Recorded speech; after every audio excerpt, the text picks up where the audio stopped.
Sehingga akhirnya setiap kali kita pulang acara cengbeng, kita menjadi lebih baik, lebih baik. Kalau tahun lalu saya sudah lebih baik, sekarang harus lebih baik lagi. Tahun depan lebih baik lagi, lebih baik dan lebih baik. Akhirnya kesuksesan akan datang terus menerus.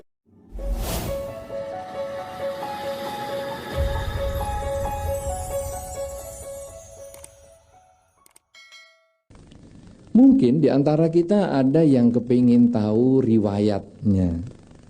Bagaimana kok ada cengbeng? Atau Anda sudah tahu? Sudah tahu ya? Belum. Jadi kalau Anda pergi ke kuburan sembahyang, selesai pulang, belum tahu kenapa bisa begitu. Ada beberapa riwayat tentang cengbeng, sumbernya banyak. Tetapi saya pada kesempatan ini akan memberikan satu sumber saja, tidak semua.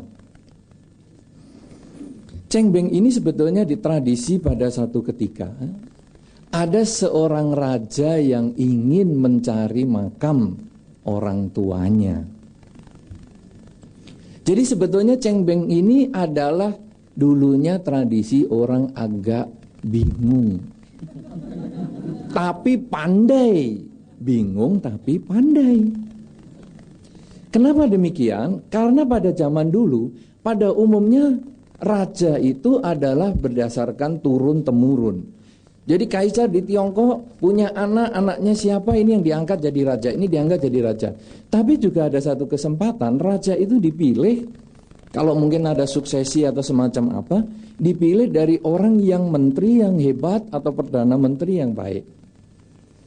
Untuk menjadi perdana menteri atau menteri yang bagus, ini biasanya dia melewati banyak tataran.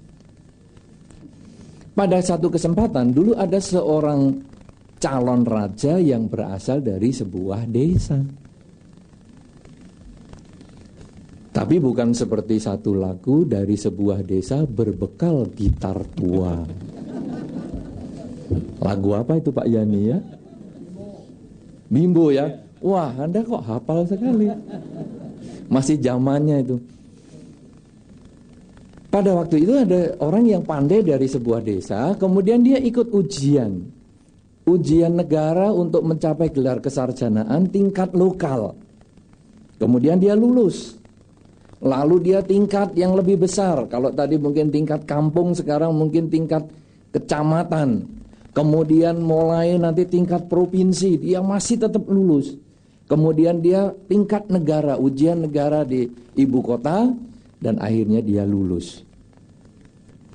Kemudian dia bekerja di ibu kota mulai dari pangkat yang rendah, naik. Dan dia tidak sempat tengok orang tuanya yang di kampung. Karena kesibukannya yang sedemikian luar biasa, dan pada saat itu komunikasi tidak selancar hari ini, sehingga dia tidak sempat telepon, tidak sempat email, karena memang belum ada. Lalu orang ini terus aktif di dalam karirnya sampai dia menjabat sebagai raja. Satu ketika dia setelah menjadi raja, dia kepingin pulang dan kepingin menjemput orang tuanya ke istana. Lalu dia pulang. Ketika pulang, mana orang tua saya? Sudah meninggal. Wah, meninggal. Kuburannya di mana? Itu di kuburan desa. Tapi mana kuburannya? Nggak tahu lah, kamu kan di istana terus, kamu nggak ada yang ngerawat lagi kuburannya. Sekarang gunduan-gunduan tanpa nama ini banyak. Nggak ada istilah kita apa ya, bongpainya begitulah. Nggak ada ini kuburan yang demikian hebat. Jadi bagaimana sekarang? Raja yang tidak tahu kuburan orang tua ini bingung. Gimana caranya mencari kuburan orang tuanya? Kemudian orang yang bingung ini punya akal. Dunia ini kalau ketemu orang yang punya akal, lancar semua. Asal jangan akalnya untuk ngakali. Bagaimana ini si raja? Dia mengatakan begini, karena saya raja toh, saya punya hak untuk memerintah, punya kekuasaan untuk memerintah. Bahwa pada tanggal sekian bulan ini semua kuburan harus dibersihkan oleh anak turunnya. Dan kuburan yang sudah dibersihkan dan dikunjungi dan sudah disembayangi harus diberi tanda. Tempelkan kertas. Biasanya itu dulu kertasnya panjang. Ya, ada yang dulunya pertama ditempelkan di bambu begitu, tempelkan. Ya, Anda ngalami yang itu enggak? Atau Anda hanya ngalami kertas yang diletakkan di atas kuburan? Ya, hanya ngalami yang itu ya, kertas yang panjang itu loh, seperti kertas dedak itu. Ya, memang dulu namanya kertas dedak toh? Kertas merang, oke lah kertas merang. Ya, itu ditempel di situ. Dulu ditindih batu. Tapi aslinya itu sebetulnya dulu ditempelkan, kertas merangnya ini ditempelkan di sebatang bambu.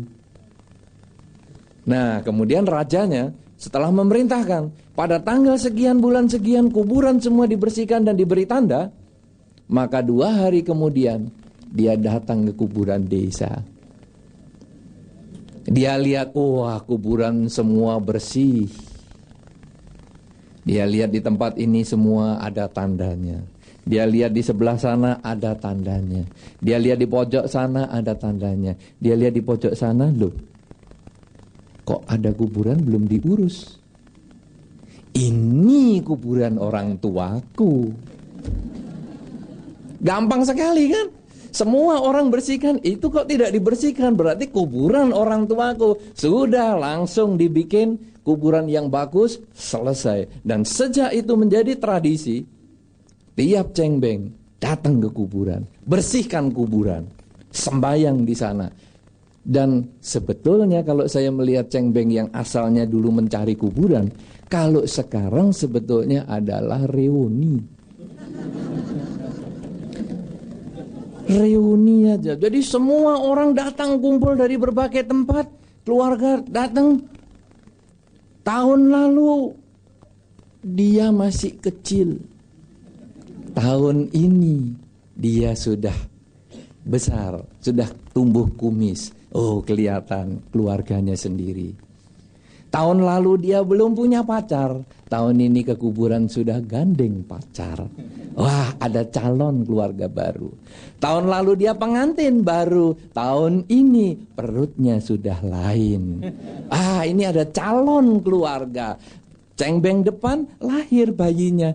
Tak, keluarga yang baru sudah ada. Tahun ini dia masih ikut cengbeng. Tahun depan dia dicengbengi sudah.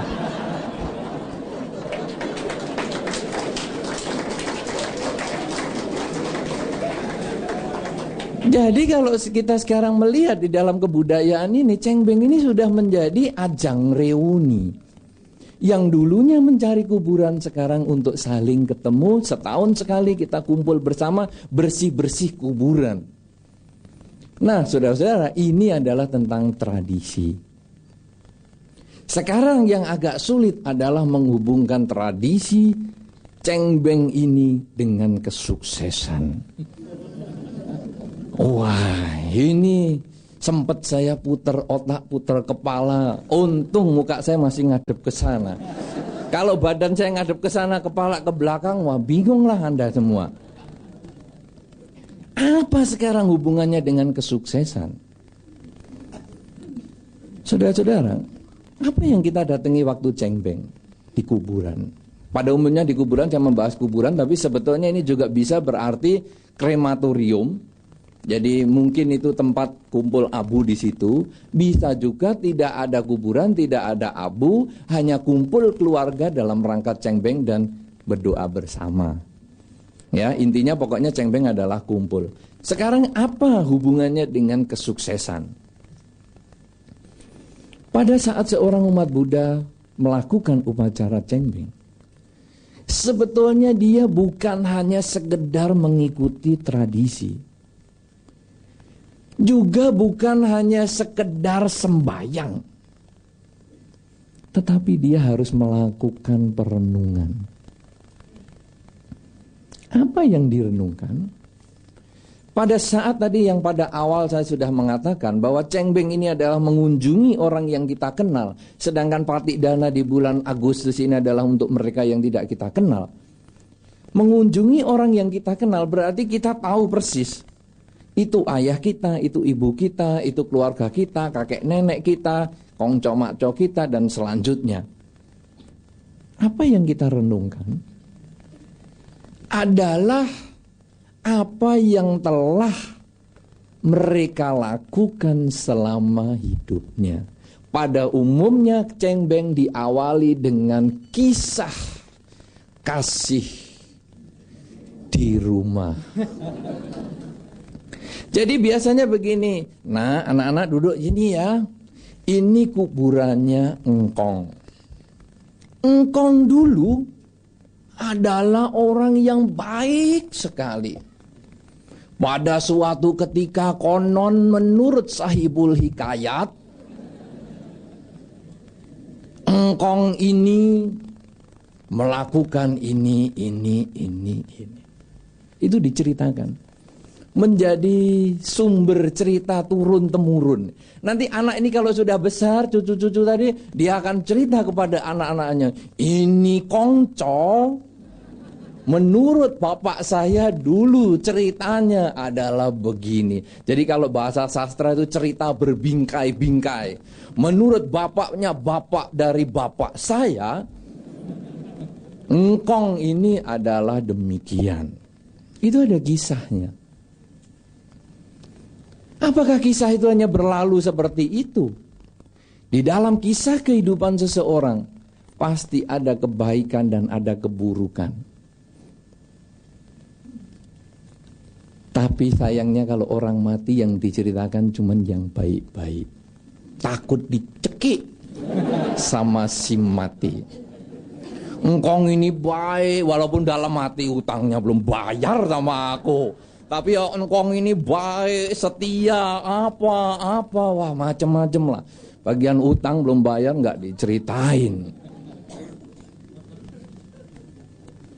Sebetulnya setiap manusia secara alamiah dia selalu mempunyai dua sisi, negatif dan positif. Pada saat kita merenungkan negatif dan positifnya nenek moyang kita, engkong kita, orang tua kita, maka yang terpikir di dalam diri kita harusnya adalah apa nilai baik yang dia miliki, saya harus bisa ikuti. Saya turunan engkong, harus bisa lebih hebat daripada engkong. Yang baik. Jadi engkong dulu dagangnya pinter, aku harus lebih pinter.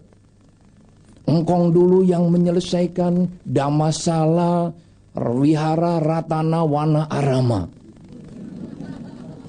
Engkong hanya ada masalah, aku tutup semua. Aku cucunya. Saya harus memberikan yang lebih hebat daripada engkongku. Engkongku dulu istrinya satu. Aku harus lebih hebat. Jadi biku. Jangan istrinya jadi 9 dong. Itu sebetulnya adalah melihat dari nilai positif orang. Karena di dalam Dhamma sebetulnya kelebihan orang adalah guru kita. Jangan kita hanya kagum dengan engkongku. Sama dengan sebagian umat Buddha, happy-nya kagum dengan agama Buddha. Cuman kagum aja. Wah, agama Buddha hebat, penuh kesabaran, cinta kasih lah, maaf lah. Tapi begitu ada orang yang menyakiti, jangan macem-macem. Saya memang umat Buddha, tapi mukul, waktu itu saya tidak ingat saya Buddhis. Kan boleh, pikiran kan tidak kekal. Bisa ingat waktu Buddhis, nggak mukul. Tapi kalau aku mukul berarti aku nggak ingat, maaf ya. Wah, kalau caranya seperti ini kacau. Ini kan kita hanya mengagungkan agama Buddha, tetapi kita tidak melaksanakan Dharma. Di dalam Dhamma itu dianggap seperti menghitung sapinya orang. Jadi kita hanya kagum, wah di tetangga sapinya 20. Tapi tetangga punya, aku nggak punya apa-apa. Di sana 500, wah punya semua. Tapi aku nggak punya apa-apa. Kadang-kadang kita umat Buddha juga sering begitu. Bangga dengan agama Buddha. Tapi tidak ada yang dilakukan. Kalau diskusi hebat sekali, bukunya hafal semua. Parita juga hafal, bikunya saja kadang kalah hafal.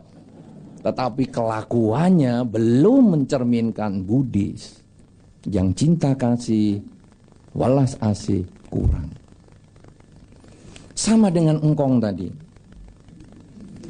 Kita kadang hanya kagum, engkongku dulu pahlawan, engkongku dulu berjasa, engkongku gini. Apa yang sudah kamu lakukan atas nama engkong?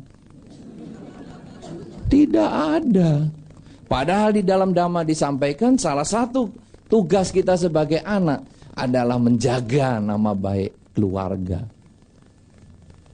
Kalau kita keluarganya baik, kan orang mengatakan, turunannya siapa ya kok baik sekali gini. Oh itu turunannya engkong itu, memang orangnya baik-baik. Ini orangnya kok pandai, ini siapa ya? Wah itu memang keluarganya pandai-pandai. Lah ini kok istrinya banyak nih? Wah memang keluarganya istrinya ya banyak. Lah nama baik, nama buruk kita itu ada kaitannya dengan keluarga. Makanya kalau kita sudah bangga engkong kita melakukan sesuatu, maka kita harus menjadikan perilaku yang membanggakan itu nempel pada diri kita. Sebelum kita lebih hebat dari engkong atau siapapun makam yang kita kunjungi, kita harus malu. Jadi kita merasa, aku kok nggak sehebat engkongku. Wah, aku harus lebih hebat, lebih hebat, lebih hebat. Bagaimana biar hebat? Wah, nanti akan tanya dengan Pak Andri Wongso. Biar hebat, luar biasa, bagaimana? Kan begitu tuh, ya Pak Andri? Tepuk tangan untuk Pak Andri Wongso. Nah, tapi di sisi lain, orang itu memang ada kehebatan dan juga ada kekurangan. Kalau di dalam manajemen modern, kekurangan orang dianggap sebagai kelemahan. Wah, dia itu kekurangannya kalau jalan naik mobil liwatnya jalan yang sama. Banyak orang saudara, mungkin Anda pun termasuk 97%, melakukan kegiatan selalu sama setiap hari. Kalau Anda dikasih mobil misalnya, naik mobil, jalannya ya itu aja.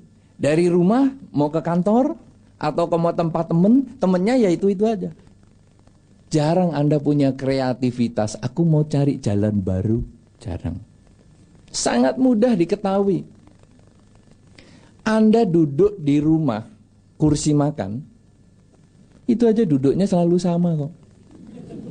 Renungkan coba. Sampai anak-anak Anda mengatakan, ini kursinya papa, jangan diduduki.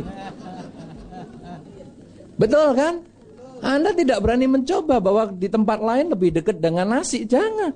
Anda tidak pernah coba itu. Nonton televisi juga tempatnya sama. Gampang diketahui, digambar kebiasaan Anda itu. Makanya itu lalu ada orang menganggap itu kelemahan manusia. Kenapa manusia bisa dijahatin? Karena selalu dia posisinya sama. Sehingga, oh ini tempat duduknya selalu sini. Oke. Dikasih mantra-mantra biar jatuh cinta. Yang duduk di situ sopirnya. Wah, salah resep ini. Tapi bisa kejadian seperti itu. Nah, orang lalu menganggap bahwa kekurangan orang ini adalah kesempatan bagi kita untuk menghancurkan dia. Padahal di dalam Dhamma tidak seperti itu. Kalau ada orang kita lihat kekurangannya, seperti tadi kita berkunjung ke kuburan, kemudian kita melihat kekurangan keluarga kita, melihat kekurangan leluhur kita, itu harusnya kita jadikan pembangkit semangat. Oh, kakekku ini dulu terlalu boros, berani dagang dengan spekulasi yang besar-besaran. Hidup kaya raya, mati miskin, menderita. Baik, kalau begitu aku harus lebih hati-hati. Karena kalau dia bisa seperti itu, aku harus perbaiki. Jangan sampai saya seperti itu. Kekurangan orang pun bukan kesempatan untuk menjatuhkan, tetapi kekurangan orang adalah kesempatan untuk kita belajar. Jadi, pada saat kita berkunjung ke orang yang meninggal, sebetulnya kita melihat dua hal, kelebihan dan kekurangan orang itu. Bahkan Anda berkunjung ke makam siapapun juga, Anda bahkan mengenang makam apapun juga, pahlawan-pahlawan sekalipun, Anda boleh mengenang dua hal ini. Apa kelebihan dan kekurangan orang yang Anda kunjungi? Semua itu jadikan pelajaran. Makin Anda sering ke kuburan, sering berkunjung ke orang meninggal, makin maju Anda. Karena Anda bisa melihat kelebihan orang berbeda yang satu dengan yang satu. Dan Anda bisa banyak belajar. Anda juga bisa melihat kekurangan orang yang satu dengan yang satu berbeda juga. Dan Anda bisa belajar. Sehingga kalau Anda bisa belajar terus seperti ini, Anda maju sekali kalau Anda bekerja sebagai juru kunci kuburan. Juru kunci kuburan kan? Yang ngurusi kuburan tiap kali nyapu, bersihkan. Wah, ini orang ini hebat, kapan aku bisa hebat? Belajar. Juru kunci ya, betul namanya. Itu. Anda kepingin maju? Cepat kerja juru kunci. Melamar pekerjaan juru kunci sebanyak-banyaknya. Nanti perenungannya banyak. Nanti kalau wihara-wihara ada rumah abunya juga sama. Sambil nyapu, wah ini bantai A, ini dulu kelebihannya apa, kekurangannya apa. Kalau Anda tidak jadi juru kunci, tidak bisa merenungkan sedemikian dalam. Tapi kalau tidak, setahun sekali minimal cengbeng bisa. Itu Anda melihat orang lain kelebihan dan kekurangan sebagai guru. Anda juga harus melihat diri Anda sendiri. Anda juga punya kekurangan. Kita semua punya kekurangan. Kekurangan kita jangan dibanggakan. Memang aku sudah begini kok watakku, ya sudahlah.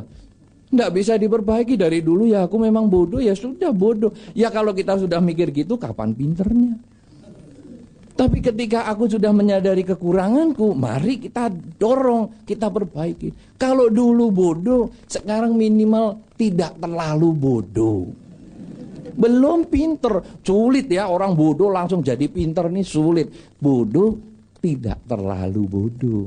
Lama-lama tidak bodoh. Lama-lama masa bodoh. Wah ya, malah jadi tambah kacau itu. Sama dengan orang yang belajar tuh. Belajar sedikit, lupa dikit. Belajar banyak, lupa banyak. Nggak usah belajar, nggak ada yang lupa. Wah, ini kan kacau kalau caranya udah gitu.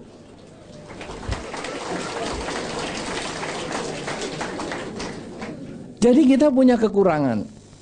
Pasti punya kekurangan. Kekurangan kita, kelemahan yang harus kita perbaiki. Setiap saat kita harus tingkatkan untuk memperbaiki diri kita. Jangan sampai kita bangga dengan kelemahan kita. Aku memang dari dulu ya begini, aku ya sudah malas. Kalau malas ya sebegini ini. Kalau kita sudah tahu diri kita malas, ayo kita tingkatkan. Tingkatkan untuk diperbaiki maksud saya. Bukan tingkatkan kemalasannya, bukan, tapi diperbaiki. Sehingga sudut malasnya menjadi berkurang. Sebaliknya kita punya kelebihan. Mungkin kita rajin mengingat, atau rajin belajar, atau kita bisa berkomunikasi dengan baik. Yang kita punya kelebihan kita harus tingkatkan lagi. Sehingga akhirnya hidup ini isinya adalah belajar. Karena kesuksesan itu bukan satu tahap yang berhenti pada satu saat. Kesuksesan itu adalah berkesinambungan. Kalau Anda bisa hari ini sukses, besok sukses, lusa sukses, kapan-kapan sukses, di sini sukses, di sana sukses, di mana-mana sukses. Senangnya luar biasa.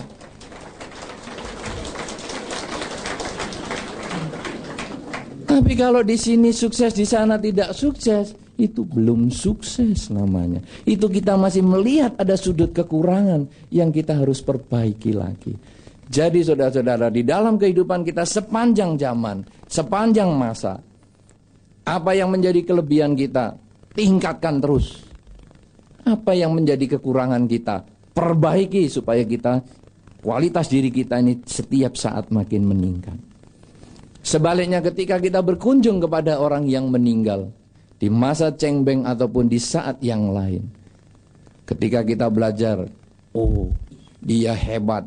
Seperti kemarin kita melihat prosesi yang sangat indah, pemakaman Paus yang di Vatikan. Indah sekali. Dan beliau berkali-kali dinyatakan sebagai sang komunikator yang hebat. Orang yang menembak beliau malah diajak makan sama-sama orang tuanya. Sehingga begitu beliau meninggal, orang itu mengatakan, wah aku kehilangan sahabat nih. Itu kita bisa tiru, dia bisa, kenapa kita tidak bisa? Tiru, kelebihan orang tiru sebagai pelajaran.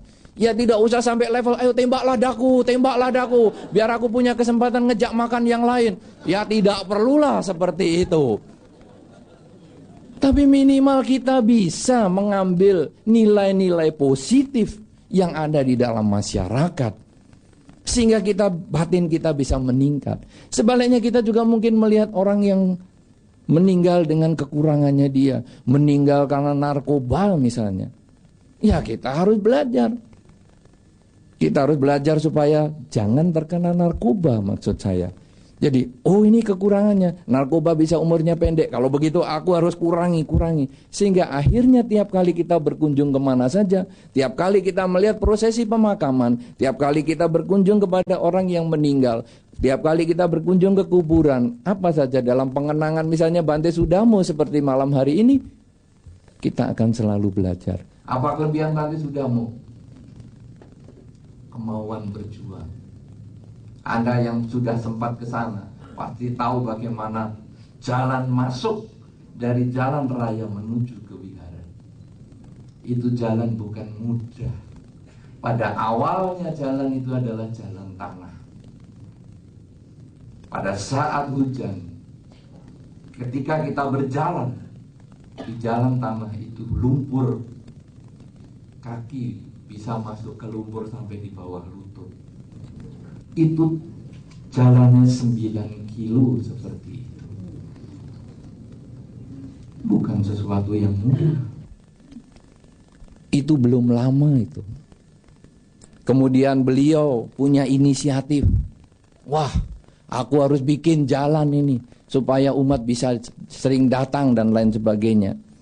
Kemudian beliau memanggil tukang aspal dan sebagainya dari Kabupaten Rembang di sana datang. Tapi beliau merasa, wah, yang jalankan Gilesan itu apa namanya? Bukan stone walls itu loh. Mesin giling. Anda bikin kopi apa? Mesin giling kopi, giling beras. Ini enggak giling apa-apa ini Pak. Ini ngerasin tanah itu loh. Ngerasin batu itu loh, stone walls. Slender ya.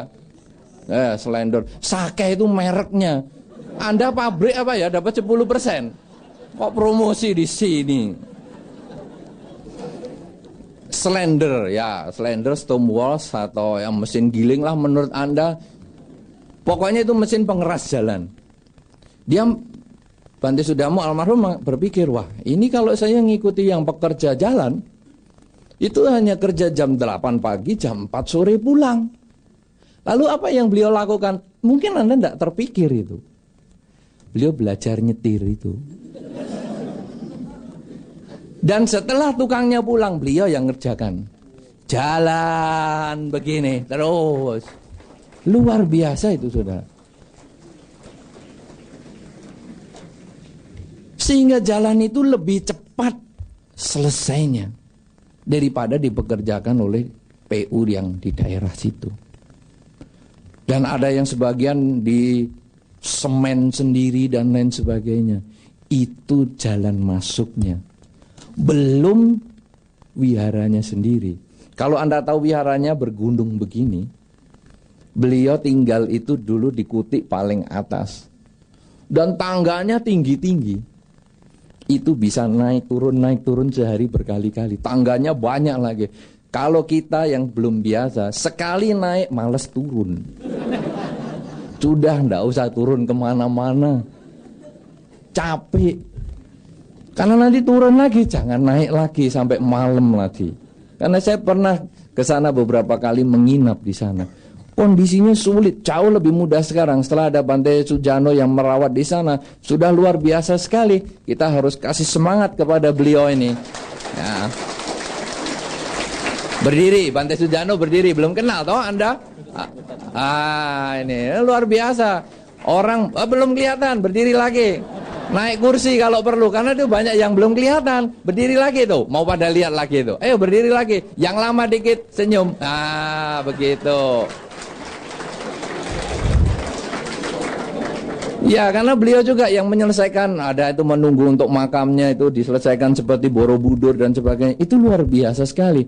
Memang salah satu cita-cita Bante Sudamo pada saat itu adalah membangun Borobudur.